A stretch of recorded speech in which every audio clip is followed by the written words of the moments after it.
OTEP à tous, bienvenue sur la chaîne des panafricanistes par essence, par conviction et par excellence. Celle des citoyens qui émitent par nécessité et obligation de combat. Nous sommes une chaîne qui n'est guidée que par nos ancêtres et rien que par les ancêtres qui appartiennent à l'égrégore du monde noir. Par conséquent, nous ne croyons en aucun Dieu venu de l'étranger. Toutefois, cette vidéo n'est aucunement destinée à inciter à la haine ou à la violence, car nous menons un combat qui est d'abord et avant tout spirituel, intellectuel et démocratique. Ensuite, il est politique, géopolitique et géostratégique, contre l'impérialisme, le colonialisme, le néocolonialisme et l'endocolonat, qui sont tous qualifiés de crimes contre l'humanité. Nous menons ce combat sur la base du principe fondamental que nous avons hérité de nos ancêtres kémites, qui est celui de la Mahat, c'est-à-dire solidarité, vérité et justice. Vous êtes donc en droit de connaître la vérité et nous avons l'obligation de vous dire la vérité, rien que la vérité, afin que justice soit rendue au continent africain. Et ça, c'est notre modeste contribution dans cette noble lutte en faveur de la souveraineté, la dignité, la solidarité et l'unité africaine. C'est exactement ça que nous appelons le panafricanisme. Bien-aimés frères et sœurs, l'alliance des États du Sahel avance à grands pas. Ça avance très rapidement, au point où ça va nous surprendre. C'est d'ailleurs pour ça qu'Emmanuel Macron ne dort plus. Emmanuel Macron est prêt à faire la guerre contre le Niger, le Mali et le Burkina Faso. Et c'est pour ça qu'il a convoqué Alassane Ouattara et Macky Sall à Paris. C'est pour voir avec eux qu'est-ce qu'ils peuvent faire, comment ils peuvent l'aider à déclencher une guerre avec ces pays. Soit avec le Mali, parce que dès que tu touches à un de ces trois pays, eh ben tu attaques les trois, soit avec le Burkina Faso, soit avec le Niger. Parce que Tinubu a dit non, niet. Et donc, il y a eu une réunion ministérielle, après le passage, bien entendu, du président Tiani au Mali et au Burkina Faso.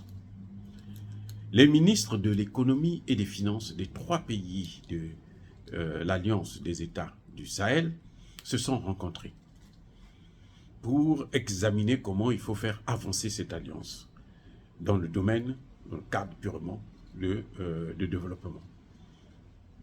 Dans le domaine économique, ils ont, avant que les ministres se rencontrent, il y a d'abord eu une rencontre des experts des trois pays.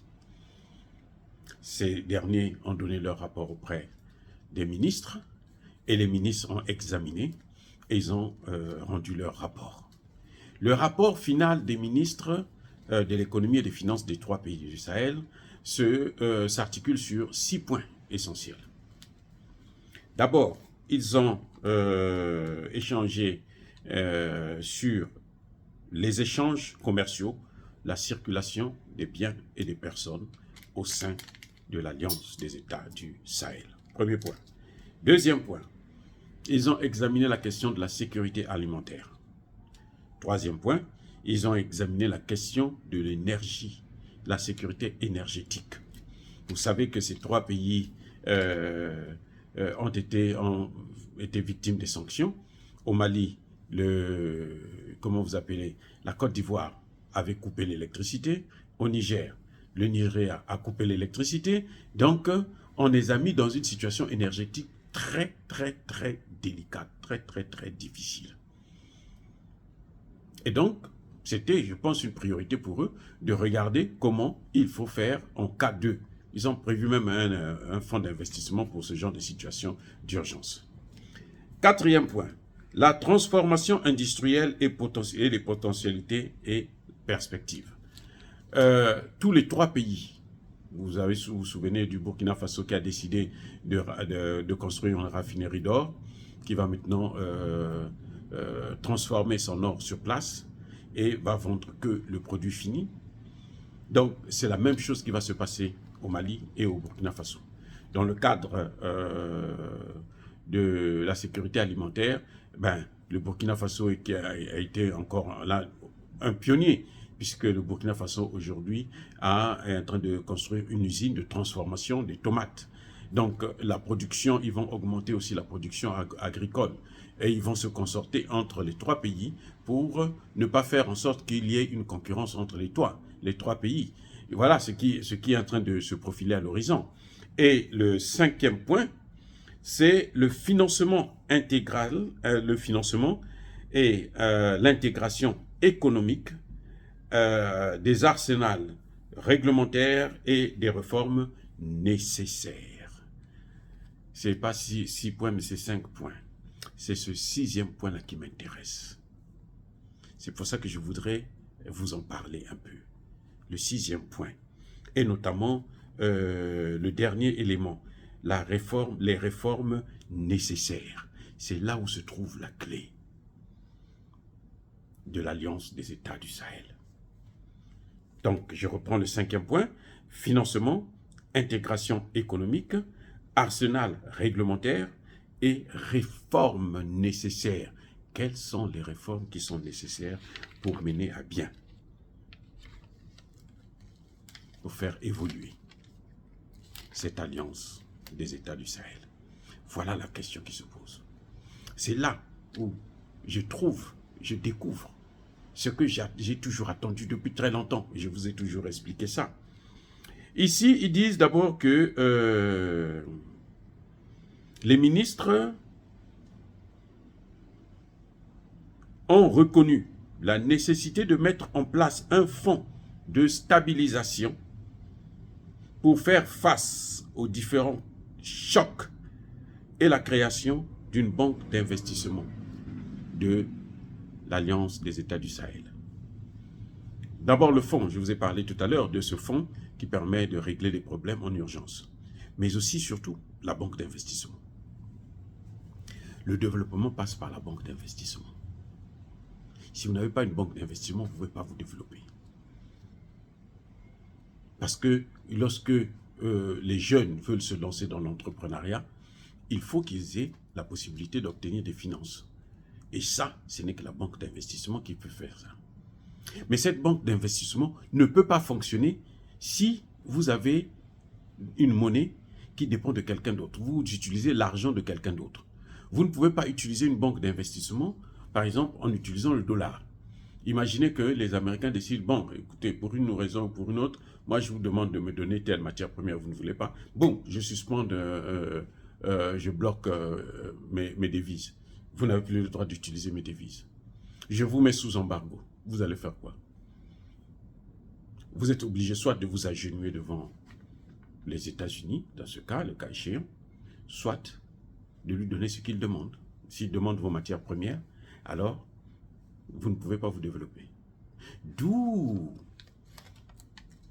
le dernier alinéa de ce point 5 qui dit ceci. Les ministres ont relevé la nécessité d'aller vers une véritable union économique et monétaire. Ça, c'est ce qu'on appelle la monnaie unique. Je vous ai dit, vous ne pouvez pas faire l'investissement et vous ne pouvez pas prétendre industrialiser votre pays si vous n'avez pas votre monnaie. C'est ce qui a fait échouer les pays africains, notamment les pays francophones. C'est pour ça que vous voyez les pays anglophones s'en sortent mieux que les pays francophones. Parce que chaque fois que vous voulez investir, il faut l'aval de la France. Quand vous dites que non, nous on veut construire par exemple une raffinerie, il faut que la France puisse donner son aval. Si la France ne donne pas son aval, vous n'aurez pas les devises nécessaires pour faire l'achat de ce produit. Vous allez me dire, mais comment le Burkina Faso est en train de faire, comment le Mali est en train de faire pour acheter, y compris les armes. Et là, il passe par le troc. Il ne passe pas par le circuit monétaire légal. Parce que de toutes les façons, la Russie est sous embargo. Donc, si il faut acheter par le circuit le SWIFT, la Russie est sortie du SWIFT, comment vous pouvez payer? Vous ne pouvez pas. Donc, ils sont obligés de passer par le troc. Et ça, ce n'est pas la bonne méthode. Parce que vous avez des salaires à payer. Quand vous avez des investissements, l'argent là, c'est ce qui vous permet d'assumer un certain nombre de responsabilités. Il faut que l'argent circule dans le pays. Et pour ça, vous avez besoin d'une monnaie. C'est ça le 6e point, c'est ce que ça veut dire. C'est ce que ça veut dire. Le renforcement de l'Union économique et monétaire. L'Union économique, c'est le marché commun. C'est quand même 80 millions d'habitants sur un territoire de 2 800 000 km². Donc c'est un grand marché qui va attirer beaucoup d'investisseurs. Encore que vous n'avez pas, si vous n'avez pas votre monnaie, les investisseurs, quand ils amènent l'argent, eh bien, vous donnez 75% de votre argent à la France. Et donc la France est toujours présente dans vos politiques. Voilà la fin du franc CFA qui est là.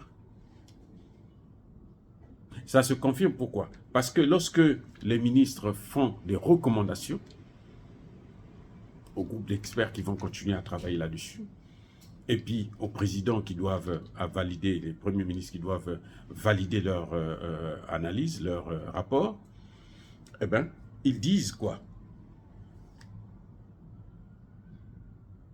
Ils disent d'abord qu'il faut l'élaboration d'une stratégie commune d'industrialisation des pays de l'Alliance. Je vous ai dit tout à l'heure que l'industrialisation passe d'abord par la monnaie. C'est une condition, la monnaie et la banque d'investissement. Et la banque d'investissement ne peut pas fonctionner si vous n'avez pas votre monnaie à vous. Parce qu'à tout moment, les autres peuvent bloquer vos avoirs. Regardez actuellement, par exemple, l'UEMOA a bloqué les avoirs du Niger. Ce n'est pas l'argent de la Côte d'Ivoire, hein, c'est l'argent du Niger. Ils ont bloqué ça.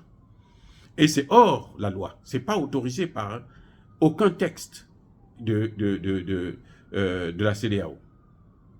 Puisque le Premier ministre Choguel l'a confirmé encore il y a 2 jours. Non, hier à peine, il y a 1 jour. Vous voyez? Donc, si le Premier ministre l'a confirmé, ça veut dire que, effectivement, c'est ça la vérité. Mais ils ont quand même pris les sanctions. Les sanctions, là, que la CEDEAO a prises contre le Mali, contre le Niger ou le Burkina Faso, ce sont des sanctions illégales. Illégitimes même. Parce que il n'y a aucun texte qui prévoit ce genre de sanctions. Et c'est contraire au texte de l'Organisation des Nations Unies sur les sanctions, l'interdiction de sanctionner des pays qui n'ont pas de littoral. Mais quand même, la France les a prises, parce que c'est sa monnaie, parce que c'est elle qui contrôle le territoire. Donc, pour éviter ce genre d'inconvénients, il faut donc que vous ayez votre propre monnaie. D'où la dernière recommandation. Les ministres recommandent la mise en place d'un comité d'experts pour approfondir les réflexions sur la question de l'union économique et monétaire. C'était la clé. Et ça, c'est forcément une nouvelle monnaie qui est en train de naître. Et c'est ce que le ministre burkinabé a dit à la tribune des Nations Unies, en précisant que, mais écoutez, le franc CFA ne nous appartient pas. Le brevet n'est pas au nom des Africains, c'est au nom de la France. Le brevet là, appartient à la France. C'est le brevet français. Nous utilisons seulement la monnaie française. Mais ce n'est pas notre monnaie. Donc, vous voyez, l'alliance des États du Sahel a touché le point essentiel, le point fondamental. Parce qu'en faisant partir les bases militaires, le dernier pilier, là, c'est la monnaie. Et après, il y a aussi la présence des Américains. Parce que vous ne pouvez pas avoir une armée étrangère sur votre territoire et vous dire que vous êtes capable d'assurer votre sécurité. Si les Américains veulent assurer la sécurité de la Libye, soit ils n'ont qu'à aller en Libye, soit ils délèguent ce marché aux Nigériens, par exemple. Que le Niger puisse gérer ça pour les États-Unis. Et puis, ils le payent le Niger.